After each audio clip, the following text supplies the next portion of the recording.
Bienvenue dans notre émission La tête dans le cœur. Je suis Alix. Et moi, Caroline. Ici, tous les mardis, nous abordons des sujets qui nous concernent tous, avec transparence et humilité. Le tout accompagné par le regard éclairé de Caroline, spécialisée dans le fonctionnement de l'inconscient et la gestion des traumatismes. Allez, on lâche la tête et on va dans le cœur. C'est parti! Bonjour à tous et bienvenue dans notre épisode du jour. Bonjour à tous, bienvenue dans ce nouvel épisode. Aujourd'hui, nous allons parler d'un sujet qui nous anime toutes les deux à différents niveaux. Nous allons parler de foi, de vision de la vie, d'âme, d'univers, de sens. On a choisi de parler de ça aujourd'hui parce qu'on s'est rendu compte que dans nombreux de nos épisodes, on parle de ça, on distille un petit peu des mots par-ci par-là, on va parler d'âme, d'univers, de lumière intérieure, etc. Et on n'est jamais vraiment rentré intensément et profondément dans ce sujet-là, dans cet ensemble qui nous anime toutes les deux. Et il était important pour nous de parler de ça, d'apporter un regard et d'essayer d'échanger sur ce sujet qui est hyper intéressant. Encore une fois, dans la tête dans le cœur, il n'y a rien qu'on vous impose. Je veux dire, c'est une vision que nous avons de la vie. À vous de prendre ce qui résonne, de laisser ce qui vous parle le moins. C'est ce qu'on dit dans notre intro de présentation. Voilà, c'est un sujet qui est tout à fait ouvert à la discussion et aux questions si vous en avez. Mais voilà, il n'y a aucune obligation, aucune exigence. Chacun est libre de penser et de vivre sa vie comme il l'entend. Mais c'était important pour nous de revenir sur ce sujet qui est quand même très intéressant. Oui, on va quand même faire une aparté importante, c'est que si pendant cet épisode nous parlons de divin, de divinité, de partie divine, il n'y a aucune allusion à une religion quelle qu'elle soit. Ça, au moins, c'est clair. Donc, effectivement, c'était important d'en parler et pour bien comprendre les choses, même si ça reste quand même du domaine du ressenti, c'est vrai que pendant nos épisodes, on fait beaucoup allusion au côté humain que nous sommes aussi, via nos blessures de l'enfance, via, moi, ce que j'explique, le 07, 7, 14, 14, 21, ça reste très, très rationnel et ça touche surtout notre partie humaine qui est née le jour de notre naissance, enfin, ou même de notre conception. Et aujourd'hui, on va y apporter un regard un peu plus élevé, un regard élevé à tout ça, ce qui n'empêche en rien tout ce qu'on a pu dire dans nos épisodes. C'est complètement complémentaire pour le coup et lié. Quand on regarde la nature, on peut s'émerveiller de la perfection de la nature. On peut s'émerveiller de la perfection d'une fleur, d'un paysage. Et il y a bien une énergie qui sous-tend tout ça. C'est en rien nous qui sommes créateurs de ça, finalement. Et quand on regarde pareil, les animaux, on peut s'émerveiller de la perfection de la vie d'un animal autonome, j'entends. Et pareil pour ce qui est du minéral, des pierres, la beauté d'une pierre, la puissance peut-être même énergétique d'une pierre. Donc tout ce qui est minéral, végétal et animal, nous, êtres humains, on porte un regard d'émerveillement parfois, comme si c'était dissocié de nous, et comme si nous, êtres humains, nous étions une race à part de ça. Sauf que ce qui est important de comprendre, c'est que nous, êtres humains, on fait partie exactement de cette même énergie créatrice qui sous-tend les végétaux, les animaux et les minéraux. Donc en fait, l'être humain est issu de cette même énergie universelle. C'est comme si cette énergie universelle, divine, cette lumière de vie, était incarnée sous différentes formes. Mais ça reste la même énergie. Et c'est important de comprendre ça. Comme ça, ça nous permet de sortir, quelque part, de cette identification unique à l'être humain que nous sommes, et donc être humain, malheureusement, conditionné, formaté, blessé, etc. Oui, après, je pense que tout de suite, quand on entend ça, les gens vont peut-être penser, oui, mais nous, on est doté d'un cerveau, on est doté d'autres choses, tu vois, qui font qu'on est différent dans le fonctionnement. Mais c'est vraiment si j'ai bien compris, ce que tu expliques, c'est que quelque part, on part tous du même endroit. On Mmh. vient tous de la même chose. On s'est C'est ça. matérialisé sur différentes formes, C'est ça. mais on porte tous en nous cette énergie. D'ailleurs, on le dit bien dans les épisodes sur les énergies. Mmh. On en a reparlé dans le live de la semaine dernière. Tout est énergie, donc forcément, on est tous constitués quelque part de la même chose. Mais quand on observe la nature, les saisons, elles se débrouillent sans nous, c'est ce que tu dis. Mmh. Mais c'est vrai que moi, en grandissant, je me suis toujours dit, par exemple, que... Enfin, j'ai jamais questionné le fait que l'être humain, on évoluait. Tu vois, comme... alors, on l'a compris quand on regarde les hommes préhistoriques, etc. On se rend bien compte qu'on a évolué physiquement, etc. Mais comme si, moi, j'ai grandi avec cette idée que nous, on avait atteint notre niveau d'évolution. Enfin, tu vois, je me suis dit, bah, donc, on a eu de la chance de naître dans cette période parce que on est arrivé quelque part au summum de l'évolution de l'être humain. Je me suis jamais dit, nous aussi, l'espèce humaine, et ben, toute notre vie, on évolue comme la nature, et je pense, et je sais pas si je suis la seule, mais comme c'est quelque chose qu'on ne nous dit pas, on se dit pas que, bah ouais, mais on change. Alors, c'est très, très lent. Je sais pas si c'est lent, mais en tout cas, c'est pas, Subtil. voilà, c'est subtil. Il y en a même qui disent, par exemple, typiquement que les enfants naissent avec des plus longs cils, ce serait peut-être pour protéger des écrans. Enfin, il y a des petites choses. Mais on ne grandit pas avec cette idée que nous aussi, sur Terre, on est venu pour faire évoluer notre espèce. Ouais. Oui, et puis ce qui a besoin d'évoluer, surtout, c'est notre conscience, en fait, notre grande conscience. Mais si on prend rien conscience de cette partie de nous qui est essentielle, eh bien, qui est l'essence même de qui nous sommes, ça peut créer des problématiques par rapport à la qualité de vie qu'on peut avoir. Et quand tu dis on est tous issus de la même chose, oui, on est tous issus de la même semence, en fait, de cette énergie divine, de cette source, on peut l'appeler comme on veut, l'univers, la source, Dieu, l'amour, peu importe. On parle de cette même énergie, finalement, qui est l'énergie de vie. Et c'est l'énergie d'amour, c'est une énergie qui n'est que belle et positive. C'est pour ça que souvent on parle, nous, de mettre en lumière les choses, etc. Ben, c'est par le biais de cette énergie-là, qui est en rien dissociée de nous, qui est en rien à l'extérieur de nous. Elle est en nous, en fait, elle est incarnée en nous. Et donc, oui, l'homme et la femme matérialisent le bébé, d'accord ? Pourquoi ? Parce que l'âme, qui vient donc de cette énergie-là, de cette énergie source, de la source, a besoin d'un corps pour ressentir des émotions et pour expérimenter la vie sur Terre. Donc, il est important, voire primordial pour moi, de se reconnecter à notre âme qui, elle, sait ce qui est bon pour nous, qui, elle, peut driver notre vie, entre guillemets, si on se remet à elle, si ne serait-ce qu'on se reconnecte à elle. Et ça peut se faire en un claquement de doigts, ne serait-ce que de se reconnecter, c'est-à-dire de se dire « mais oui, c'est évident », tu vois. Après, dans la pratique au quotidien, ça peut prendre plus de temps, mais il faut ce basculement de conscience pour se dire « mais évidemment que je ne suis pas qu'un corps humain et un être humain ». Oui, parce que l'âme, elle sait pourquoi elle est venue. Et oui. Bah, c'est nous, mais enfin, si on en parle comme ça, notre petite voix intérieure, notre flamme, notre cœur, bref. Elle sait pourquoi on est là, elle sait pourquoi les choses nous arrivent. Donc finalement, moi en tout cas, c'est comme ça que je le vois. Donc plus on s'éloigne d'elle ou moins on fusionne avec elle, plus on erre un petit peu sans vraiment savoir où on va ou quoi. Et plus on se reconnecte à elle, plus ça nous guide et ça nous permet de faire peut-être les bons choix. Mais bon, ce qu'on dit souvent dans les épisodes, c'est que pour pouvoir se reconnecter à cette énergie et à cette âme, on est quand même parasité par nos conditionnements, par l'éducation, par la société, etc. On n'est pas, contrairement à un animal qui va vivre dans la savane et qui, pour le coup, personne va venir lui imposer des choses. Il est libre de chasser et de manger et de se reproduire à sa guise. Nous, on vit quand même dans un autre contexte où il y a quand même l'éducation qui arrive, quelle qu'elle soit, à l'école, à la maison. Donc, ça vient parasiter quand même ça peut venir en tout cas parasiter cette connexion à notre âme. On entend que le chemin, la liaison, j'ai envie de dire, elle est brouillée, quoi.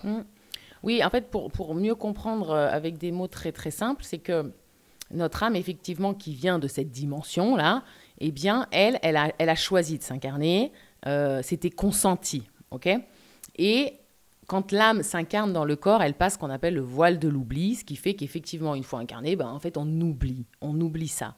Et le but et notre mission commune à tous, c'est de reconnaître cette partie de nous et qu'effectivement, on est bien plus puissant que cet être humain limité. Parce qu'à partir du moment où on prend conscience de ça, eh bien, on incarne ce côté illimité et abondant. C'est comme l'analogie avec l'océan, tu sais, on a l'impression, je trouve différent de dire que l'océan, c'est plusieurs gouttes d'eau qui forment l'océan, plutôt que de dire dans chaque goutte d'eau, il y a l'océan en entier. Ouais. Tu vois, la dimension est complètement différente. C'est-à-dire que l'énergie de vie, elle est dans chacune de nos cellules. Et je trouve que quand on intègre ça, déjà on ressent, c'est que du ressenti, on ressent quelque chose de plus fort et de plus puissant. Et selon toi, en quoi c'est, à un moment donné, tu disais au début, pour toi, c'est presque, t'as pas dit vital, mais c'est le mot qui me vient, de comprendre ça, en tout cas de le ressentir. Pourquoi ? Parce que, oui, il est important, et c'est certainement pas nous qui allons dire le contraire, d'aller guérir nos blessures du passé, depuis notre conception, on va dire, de notre partie humain blessée. Pour moi, c'est primordial d'aller les libérer. Mais je pense que ça atteint ses limites si on aborde ce travail sur soi qu'avec une vision limitée humaine, sans prendre conscience qu'on est bien plus puissant et plus grand que ça, et en plus responsable, puisqu'on le répète, l'âme a choisi de vivre telle ou telle expérience pour justement grandir en conscience, grandir en compétences, grandir en amour, etc. Et donc... tandis que si on garde ce côté victime d'humain blessé qui vit de l'injustice, etc., on aura beau travailler sur soi, on restera dans un raisonnement mental, humain conditionné. Et si on reste là-dedans, eh bien, chaque matin, notre cerveau, il nous ramène des plats réchauffés. Et ces plats réchauffés, ils sont issus de quoi ? Eh bien, de ce que tu as dit. Notre éducation peut être un peu faussée, d'un système qui peut-être n'est plus adéquat, de ce qu'on aurait aimé vivre et qu'on n'a pas vécu, de traumas, de blessures, de croyances limitantes, etc. etc.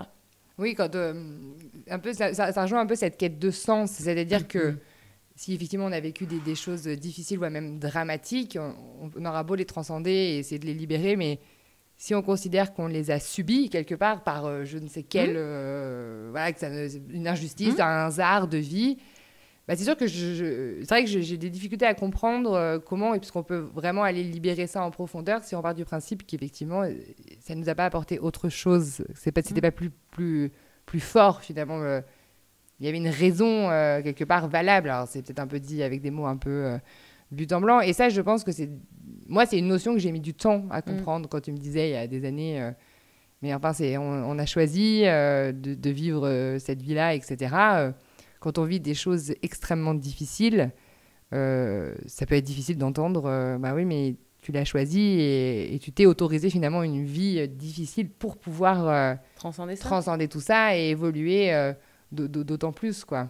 Oui, et puis quand on intègre ça, on se rend bien compte qu'on est venu avec tous les outils de la source pour transcender ça. Donc, c'est ça qu'il faut comprendre. Et j'ai envie de dire, c'est plutôt une bonne nouvelle que de se reconnecter à ça. Pourquoi ? Parce que, justement, on sort de ce costume de l'humain conditionné pour reprendre sa pleine puissance, en fait. C'est ça. Et en plus, oui, travailler sur soi, c'est bien, avec des personnes qui accompagnent de manière pertinente, mais c'est aussi que quand on reconnecte avec cette partie-là, eh bien déjà seul avec soi-même, on peut aussi, remettre ces dossiers-là intérieurs à notre partie divine, et du coup, on évite d'aller voir un thérapeute, par exemple. Ça dépend le sujet à travailler, mais déjà seul avec soi, si on traverse quelques petites épreuves, là, j'ai envie de dire assez légères, et qu'on se sent de les transcender soi-même, ne serait-ce qu'en remettant à notre âme, à notre partie divine, allez, je m'abandonne à toi, je te remets ce dossier et je te laisse guider, eh bien, ça permet déjà de calmer le stress que ça peut engendrer, l'angoisse et le mal-être, pour se remettre complètement à cette guidance-là. Oui, c'est-à-dire que on vient avec un puits sans fond, quelque part, de force, de puissance, Ouais. de force et de puissance, j'ai aucun mot qui me revient, d'amour. Et on peut aller puiser dedans à l'illimité. Donc, même si on vit des choses extrêmement difficiles, il faut avoir conscience que quelque part, notre source de lumière, elle est immensément et indéfiniment plus puissante pour aller contrer ce... Mais bon, c'est sûr que là, c'est de la théorie. Dans la pratique, il faut l'expérimenter et c'est... C'est que du ressenti. C'est que du ressenti, mais ça peut déjà... ça repose quand même sur un pilier, tout ça, qui est indispensable. C'est quelle vision j'ai de la vie, quoi. Et de la mort, c'est exactement ce que j'allais dire. Ouais. Ouais. C'est-à-dire que si on ne change pas son regard ou si on ne l'élargit pas, les personnes qui peuvent être réticentes, c'est qu'elles l'analysent, tu vois, avec le mental. Sauf que ce qu'on est en train de dire, le mental, il est à des millénaires de ça. Lui, et c'est ce qui peut faire peur aux gens parfois, quand on dit on a peur de sa partie lumineuse, etc. C'est que lui, le mental, il ignore tout ça. Hein. Il ne sait pas de quoi on parle. Et ça le dépasse complètement. Donc lui, il nous raccroche à ce qu'on sait, à ce qu'on connaît, et qui pourtant, malheureusement, n'est pas franchement positif et salvateur. Donc, et quand on parle de lâcher prise, c'est exactement ça. C'est s'abandonner complètement à cette force de vie qui n'est en rien à l'extérieur de nous. Elle est qui l'on est intrinsèquement, quoi. Oui, ce qui est hyper intéressant, c'est d'observer que dans nos vies, on a tous été confrontés à un moment ou à un autre à des choses qui nous dépassent. Bon, déjà, le simple fait de mettre au monde des bébés, moi, ça me dépasse. Je veux dire, la magie créatrice, on l'a oublié, on n'y fait plus fi parce que... On l'a banalisé. On l'a banalisé, mais c'est quand même incroyable ce qui se joue entre deux cellules, etc. Il y a des choses qui se passent, des dénis de grossesse qui sont inexpliqués. J'ai pas d'exemple, mais il y a d'autres exemples. Il y a des centaines. Oui, c'est vrai qu'on se pose pas la question de la pomme tous les ans. Elle repousse toute seule et tout ça, on grandit avec. On n'a pas pris le temps peut-être de poser un regard quand même émerveillé et bienveillant dessus. On sait que dans notre cerveau, la science nous dit qu'on utilise 5 à 7% et encore 6% de notre cerveau. C'est OK, mais on se dit pas, mais attends, où sont passés les 80, où sont passés les autres? Et c'est vrai que la science, tout ça, ça peut venir expliquer des tas de choses, mais il faut se rappeler qu'il y a des années, on pensait que certaines choses étaient vraies, et aujourd'hui, on les a contrées. Et c'est du mouvement, c'est de la vie. Et, donc, et c'est vrai qu'il y a, par moments, comme on a eu tendance maintenant à pouvoir tout expliquer, en tout cas expliquer une bonne partie des choses, et que je pense que les gens ont besoin de réponses, tu sais, concrètes, tangibles sur ce qui est. Et l'âme, la foi, l'univers, la mort, ça reste des sujets qui sont omniprésents dans notre quotidien. Mais on n'a pas d'explication rationnelle, j'entends, tangible. Et je pense que c'est un peu ça qui fait aussi que c'est peut-être difficile d'arriver à le ressentir parce que ça va en dissonance avec tout ce qu'on a appris de concret, quoi. Je sais pas comment dire. Oui, mais ça peut s'expliquer aussi par le fait que ça fait des siècles et des siècles que, si tu veux, l'humain est conditionné, quoi. Donc et que personne, à la naissance, dit « mais tu es quelqu'un d'extraordinaire, lumineux, bienvenue dans cette vie et donne le meilleur de toi parce que tu es que ça ».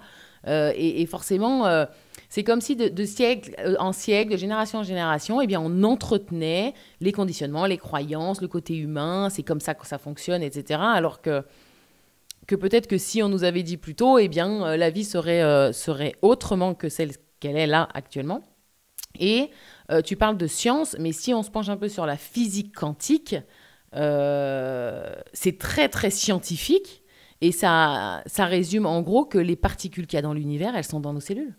Oui, alors pour le coup, c'est vraiment un sujet que je ne maîtrise aucunement. Donc, non, mais c'est pour t'expliquer qu'effectivement... dans le noyau de notre cellule, il y a encore un noyau qui a une cellule, etc. Et c'est à l'infini. Et bien, on retrouve les mêmes dans l'univers. Donc, ça prouve bien qu'on fait tous partie d'un même tout et que c'est vraiment important. Et quand on dit qu'on fait partie de ce même tout, c'est ce qui peut expliquer souvent quand on dit qu'on est tous reliés et qu'on attire à soi, tu sais, des situations ou des personnes qui vivent sur la même énergie que nous. Et donc, il n'y a aucun hasard dans tout ce qui se passe, en fait. C'est ça, parce que tout est parfaitement, finalement, orchestré de manière invisible. Mais c'est orchestré par cette énergie, par notre âme qui fait en sorte qu'il y ait des synchronicités, etc., etc. Et oui, ça peut être... quand tu parles de la pomme, eh bien, oui, on va être émerveillé de ça, on va être émerveillé de plein de choses, mais parce qu'on est dissocié de cette même énergie qui crée cette pomme et qui l'a fait mourir et renaître, etc. Oui, pour nous, ça marche pour la pomme, mais moi, nous, êtres humains, on fonctionne différemment parce qu'on a toutes nos subtilités d'être humain, quoi, quelque part. Oui, et puis on n'est que des organes issus d'un homme, d'une femme, point. Eh bien non, on est bien plus grand, bien plus fort et bien plus puissant que ça. Et le but, c'est d'en prendre conscience, de le ressentir pour reprendre sa souveraineté, quoi, sa puissance. Et je pense que quand on renoue avec ça, eh bien, on peut encore mieux agir sur ces vibrations intérieures et donc sur cette énergie qui crée ce qu'on vit dans notre vie, dans la matière. C'est ce qui rejoint ce qu'on disait sur l'épisode des énergies.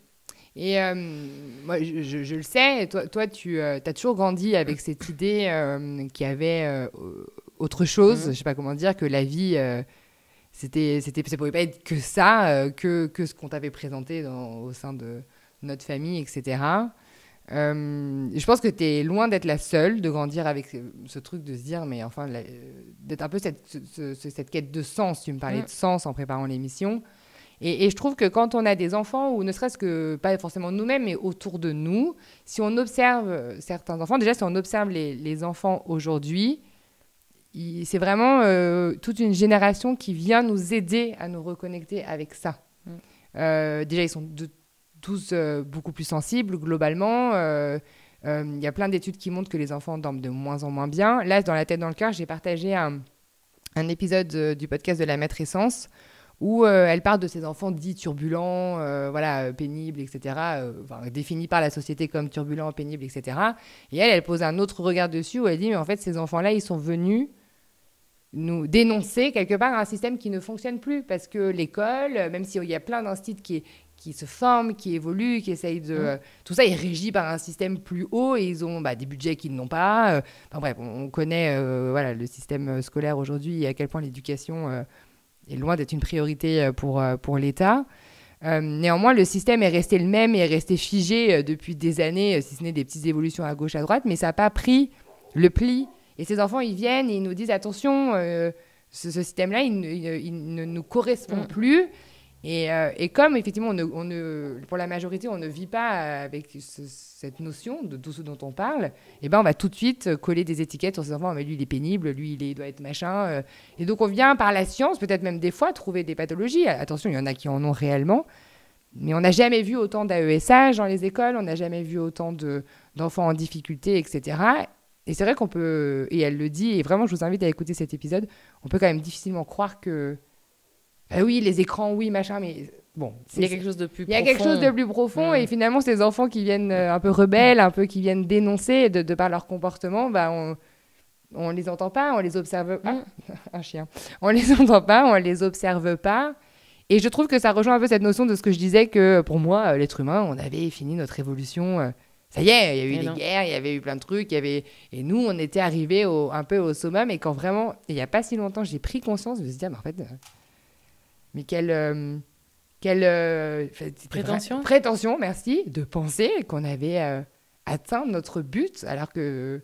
Et pourtant, je pense qu'on est au début d'une nouvelle ère de l'évolution, mais qui peut, comment dire, non, parce que dans tous les cas, ça se passe comme ça, c'est l'énergie de la vie qui avance, quoi, j'ai envie de dire, et c'est soit, hop, on prend le train en marche, soit, malheureusement, on peut rester sur le quai. Mais, en fait, en ce moment, on parle souvent en ce moment, tout peut remonter à la surface, etc. Pourquoi ? Parce que la Terre, qui, depuis des siècles et des siècles, on va imaginer qu'elle a été assombrie, d'accord, polluée. On ne rentrera pas dans les détails. Mais nous, êtres divins, on est venus apporter cette lumière, en fait, que nous sommes sur Terre, mais déjà ça commence en nous, avec nos parts d'ombre, les guérir, les transcender, et puis après, eh bien, transmettre autour de nous et irradier cette lumière sur la Terre. Et en ce moment, depuis surtout le portail du 8-8, là, en août, qui a été très costaud, peut-être que certains ont vécu un été très compliqué émotionnellement, eh bien, c'est que là, on a vraiment été, comment dire, la source, l'univers, peu importe, nous a inondés de lumière, et donc c'est rentré aussi en nous. Et la lumière, sur son passage, eh bien, elle nettoie. Et c'est pour ça que... mais c'est une lumière qui est bénéfique. De toute façon, la lumière, voilà, c'est positif, c'est de l'amour. Eh bien, quand elle rentre en nous, eh bien, elle nettoie tout ce qui a besoin d'être nettoyé. Et c'est pour ça que, eh bien, on peut avoir des souvenirs qui remontent, des blessures d'enfants, voilà, tout ça qui remonte. Et c'est pour ça que les gens peuvent être un petit peu déstabilisés. Et c'est pour, comment dire, pour pour dépolluer la terre de tout ça. Et ces enfants, effectivement, ils viennent un petit peu, je pense, mettre un coup de pied dans la fourmilière. Et sur le plan familial plus intime, et je pense qu'ils sont là pour réveiller les parents de tout ça et leur dire « Non mais attends, c'est pas ça quoi la vie, réveille-toi ». Et c'est là où c'est important que les parents prennent aussi responsabilité de ce qu'ils voient et de ce qui vis-à-vis de leur enfant, parce qu'effectivement, comme tu dis, on peut vite les cataloguer, les étiqueter. Déjà, s'ils se sentent pas à leur place, ça peut encore plus les stigmatiser s'ils sont dans un système qui ne leur correspond pas et qu'en plus on leur dit en fait tu as un problème. Enfin moi je pense que ça peut être aussi dramatique d'un autre côté. Oui, non mais complètement, mais c'est parce alors non, j'allais dire on poursuit une éducation qui était celle qui était non, l'éducation évolue, notamment aussi aidée par les neurosciences qui maintenant prouvent que le cerveau de l'enfant est différent, qu'avant 7 ans, effectivement, il ne peut pas comprendre les mathématiques, les choses comme ça. Dans l'épisode, d'ailleurs, de la matrescence, elle explique qu'au Canada, ils sont quand même 5e au classement mondial des meilleurs élèves. Et ben eux, ils ne vont pas à l'école avant 6-7 ans. Ils ne comprennent pas pourquoi nous, on fait des mathématiques à nos enfants en maternelle. Enfin, elle explique tout ça, vraiment, donc je vous invite à aller l'écouter. Mais comme c'est un peu farfelu, il y a un peu ce truc de... effectivement, on préfère se dire, non, nous, ça a marché. Regarde, on te punissait, ça a marché. On vous laissait pleurer, ça a marché. Et donc, moi, je pense quand même qu'on ne peut pas adhérer à ces neurosciences, etc., qui est donc concret, tangible, etc., et à la fois ne pas penser qu'on évolue aussi sur un autre plan aussi. Oui. Et ça fait partie d'un tout. C'est pas parce qu'on vit avec cette notion de d'âme qu'on est un être humain puissant. Encore une fois, André Stern le dit, l'enfant naît géant des possibles. Et quand il dit ça, c'est... en tout cas, je l'interprète comme c'est dit avec des mots très simples. Et il dit il a tout en lui et c'est la vie, l'éducation qui fait qu'il se déleste malheureusement d'une partie. Il naît avec le plan divin, la source, la lumière, tout ce qu'il y a. Alors c'est sûr que c'est pas toujours évident d'arriver à le vibrer tous les jours, chaque jour. Mais en tout cas, pour les personnes qui ont des enfants, ou même qui ont des enfants autour d'eux, des fois, juste reporter un regard sur ce truc, que c'est pas sur ce truc, ce sont nos enfants. C'est pas des vases vides qu'il faut remplir, mais que déjà, ils ont tout en eux. Et moi, c'est vrai que déjà, ça a changé beaucoup de choses. Parce que des fois, c'est plus difficile de l'appliquer, peut-être pour nous, parce que nous, on a déjà été conditionnés, que nos enfants. Et justement, pour les gens pour qui ça vibre et qui aimeraient se reconnecter de plus en plus à cette partie divine qui est en eux, y a rien à faire.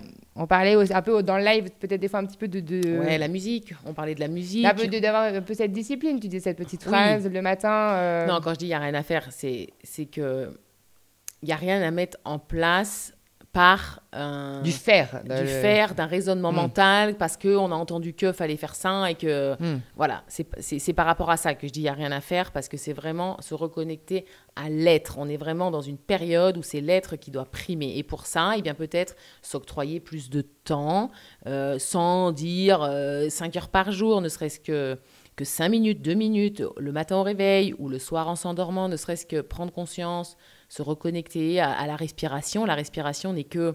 d'ailleurs, c'est extraordinaire, la respiration, on n'y pense jamais, on respire. Enfin bon, la puissance du corps humain, qui est du coup le temple sacré c'est le véhicule de notre âme, donc d'où l'importance d'en prendre soin. Et lui, c'est qu'un instrument, donc lui, il fait ce qu'on lui demande, quoi. Et il est en rien dissocié de l'âme, bien au contraire. Et ça peut être juste prendre conscience de sa respiration et aller dans son espace cœur et puis remercier remercier son être divin, ou ne serait-ce que de lui parler tout simplement. Et petit à petit, on se reconnecte, même si ça passe par une discipline, effectivement. Allez, tous les jours, même si ça passe par une mentalisation, entre guillemets, moi je suis persuadée qu'à force, ça sera aussi naturel que de respirer. Et ça peut être écouter de la musique à haute vibration, c'est-à-dire à partir de 432 Hz, par exemple. Tout de suite, cette musique, elle parle à l'âme, donc on va ressentir en nous cette vibration, cette énergie de vie qui recircule. Et puis, s'octroyer, je pense, des moments en silence, parce que c'est que pendant le silence qu'on peut avoir des réponses, ou du moins peut-être une connexion plus rapide. Et en fait, notre âme, elle est reliée directement à cette source. Et donc, tout à l'heure, tu parlais de de banque, un peu de ressources. Et effectivement, je pense que si on commence notre journée en demandant à cette source illimitée, en puisant dans cette source illimitée, cette bibliothèque cosmique qui est abondante en tout, eh bien, pour driver notre journée, c'est 1000 fois plus préférable que de commencer notre journée en puisant dans ce qu'on connaît, ce qu'on sait, ce qu'on a appris, et une fois de plus, le mental, le passé, etc. Et ne serait-ce que d'essayer, ne serait-ce que essayer, ça peut passer par ça. Si le ressenti n'est pas encore immédiat, eh bien, s'entraîner chaque jour, de toute façon, c'est en nous, on n'est aucunement séparés, c'est juste de s'en souvenir et de le ressentir. Oui, je parlais de discipline parce que moi, j'ai expérimenté récemment un mental surchargé, des couchers, des levées, des nuits extrêmement agitées. Et j'ai compris que j'avais besoin de... Enfin, on m'a fait comprendre qu'il fallait que je calme ce mental. Et qu'à un moment donné, ça passait par cette routine. Comme on ferait une routine pour un enfant, en fait. Il y a un peu ce truc de... On dit bien qu'il faut faire les choses 21 fois pour arriver à les intégrer. Donc, c'est pour ça que je me dis... plutôt que de faire des Miracle Mornings, se lever à 5h du matin, alors peut-être qu'il y en a pour qui ça fonctionne, c'est super comme on voit sur les réseaux, et faire du yoga, manger un matcha, boire un matcha et manger un acai bowl. Déjà juste dans le lit, comme tu disais, fermer les yeux et dire aujourd'hui, à toi mon âme, je te fais confiance et je te remets entièrement ma journée parce que toi seul, tu sais ce qui est bon pour moi.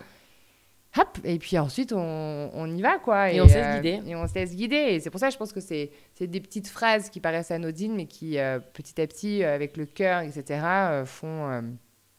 peuvent aider les gens à peut-être instaurer ça dans un quotidien si l'envie est là, quoi. Est-ce que tu aimerais rajouter autre chose ? Ah si, moi je voulais rajouter un petit truc par rapport à... Tu parlais de gratitude, de lumière. Et il y a aussi cette notion où on se faisait la réflexion que peut-être apporter aussi plus d'émerveillement justement sur cette nature. Et quand on nous arrive quelque chose de bien la journée, rendre grâce à ce qui s'est passé de bon. Parce qu'on parle beaucoup de blessures, on est là pour ça dans le podcast. Mais on vit aussi comme ça, c'est-à-dire des moments de vie qui sont là et par moments, alors, juste rendre grâce pour ce qui est beau, ce qui est présent. Et ça permet aussi d'apporter de la lumière aussi au quotidien. Parce que avec l'actualité, les machins, les ci, les là, on a vite fait de se dire qu'on vit dans un monde de merde, avec les gens, c'est tous des cons, et voilà. Oui, et puis, effectivement, eh bien, je ne sais plus ce que je voulais dire, mais je voulais dire quelque chose. Oui. Quand on écoute ce qu'on est en train de dire, il est vraiment important de sortir vraiment de cette chose mentale, de cette analyse rationnelle, parce que on peut tomber dans « ouais, mais tu vois, elle a dit ça, donc je vais faire ça ». Il faut rien que ça parte de ça, en fait. Il ne faut pas que ça parte du raisonnement, c'est que du ressenti. C'est hyper important parce que ça peut même amener des gens à faire... Ils ont l'impression de faire des efforts, de faire ce qu'on a dit, nous, etc. Mais s'il n'y a eu aucun ressenti derrière, ça ne sert à rien. Et ça peut même amener à, tu vois, moi, j'y arrive pas, c'est pour les autres. Non, il y a des gens, on va dire, ouais, mais ça, c'est lui, il a des dons. Non, on est tous exactement pareil. On a tous les mêmes possibilités en nous. On vient tous de la même source. Il y en a juste qui s'en sont souvenus plus tôt, comparé à d'autres. Point. Et ce qui est important, c'est vraiment de renouer avec cette partie de nous qui jamais est séparée. Et finalement, c'est pas avoir la foi, c'est prendre conscience que nous sommes la foi, nous sommes la conscience universelle incarnée dans un corps. On n'est pas un corps doté d'une petite conscience de temps en temps qu'on utilise quand on en a besoin et envie. Et intégrer ça, ça change tout quand même. Oui, de toute façon, ce qu'on fait dans la tête, dans le cœur, c'est que tout ce dont on parle, tout ce qu'on met en place, c'est uniquement pour nous permettre à chacun de se recentrer sur soi. Voilà, c'est prendre ce qui vibre, ce que je disais au début, dans le but de renouer avec justement notre âme, notre partie divine, chacun avec sa propre histoire, sa propre vie, et pas appliquer des choses, imposer un schéma de pensée, aucunement, vraiment. Et reprendre son pouvoir intérieur. Mais je pense que ça se ressent dans les épisodes. Pour complémenter cet épisode, déjà je vous invite à réécouter le replay du live de la semaine dernière qui est donc sur YouTube, parce qu'on en a assez parlé, on a reparlé des énergies, etc. Donc ça peut être hyper intéressant. peut-être écouter un des tout premiers épisodes qu'on a fait sur... et surtout, prenez soin de vous, qui faisait allusion à une belle époque. Et où Caroline, par exemple, tu détailles... Ah non, c'est sur le deuil, je crois que tu détailles plus. L'épisode sur le deuil, où tu détailles, toi, un petit peu ta vision. Oui. Voilà, Absolument. sur le deuil, pardon. Où on ne parle pas que de mort, on parle de vision de la vie, ça peut être hyper intéressant. Et celui sur les énergies, si ce n'est pas encore fait, ça peut venir aussi complémenter un peu tout ce dont on a parlé.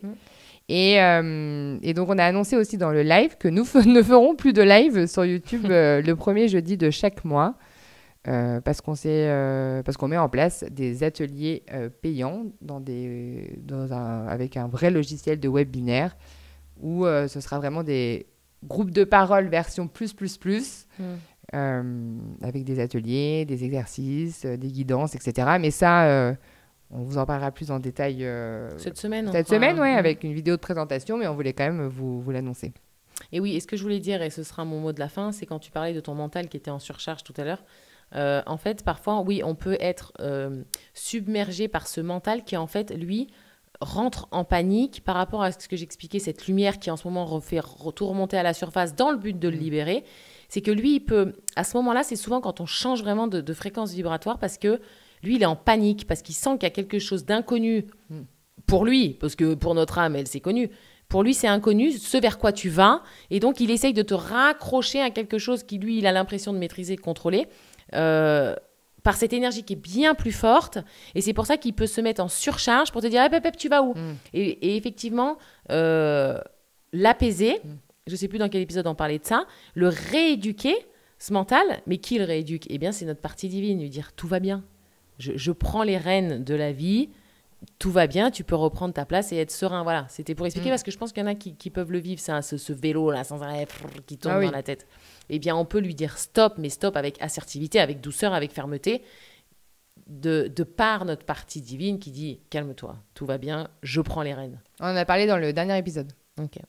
S'il y en a qui veulent en savoir plus. Bon, bah... J'ai hâte de lire s'il y a des commentaires ou si ça suscite des questionnements ou des échanges. C'est avec grand plaisir. Toujours pareil, en commentaire sous les vidéos.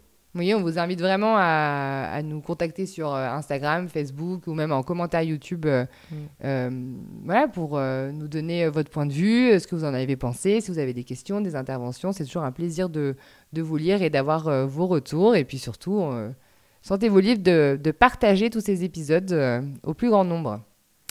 On vous embrasse les amis, une très bonne journée à tous et à très bientôt. Au revoir.